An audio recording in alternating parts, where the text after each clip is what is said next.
সকাল সকাল রেডি হয়ে চলে গিয়েছিলাম মেজদির বাড়িতে। কেন জানো? কারণ সেদিনকার ছিল আমার বোনপোর বার্থডে। এই যে ছোটটা না, বড়টা। তো আমি সবার প্রথমে তো গিয়ে দেখলাম রান্নাঘরে কি চলছে, আর ও বাবা, এখানে দেখি বড়দি আর মেজদি রান্নার তৈয়ারি অলরেডি শুরু করে দিয়েছে।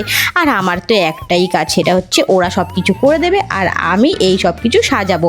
এই জিনিসটাই কিন্তু আমি খুব ভালো করে পারি। আর এই দেখো, এখানে আশীর্বাদের সমস্ত জোগাড় চলে এসছে, আর এই যে আমার বোনপো চলে এসছে।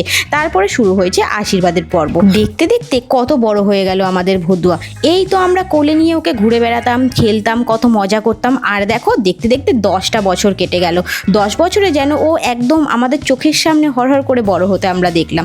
তো যাই হোক, এরপরে আশীর্বাদের পর্ব শেষ হয়ে যাওয়ার পরে ছিল আমাদের খাওয়া দাওয়ার পর্ব। তো ওকে তো আশীর্বাদ করলো, কিন্তু সব থেকে মজার বিষয়টা হচ্ছিল এই যে টাকাগুলো ও পাচ্ছিল, ও যে কিভাবে টাকাগুলো লুকিয়ে রাখবে। কারণ জানে যে যেই টাকাগুলো ওর হাতে সব কিছু কমপ্লিটভাবে আসবে, অমনি ওই অতগুলো টাকা তো ওর হাতে দেওয়া যায় না। তো ঠিক আমার দিদি বা আমরা কেউ টাকাটা নিয়ে একটা সাবধানে রেখে দিই। আর ওর কথা হচ্ছে যে ওর টাকা পাওয়া মানে ওর কাছেই রাখবে। তো বাচ্চা মানুষ, ওর হাতে তো আর টাকাটা দেওয়া যায় না, তাই জন্য আমরা সাইডে সরিয়ে রাখি।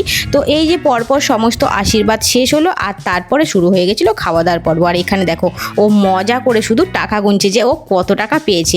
তো এই যে ব্লগগুলো আমি ছাড়ি, যখন ও বড় হবে তখন এই ব্লগগুলো নিজে দেখেই ও হাসবে। তারপরে আমরা চলে গিয়েছিলাম খাওয়া দাওয়ার পর্ব। এই যে এখানে আমি খাচ্ছি আর ওখানে মা আর দিদি। আজকের মিনি ব্লগটা এইটুকুনি। চলো ফ্রেন্ড, টাটা।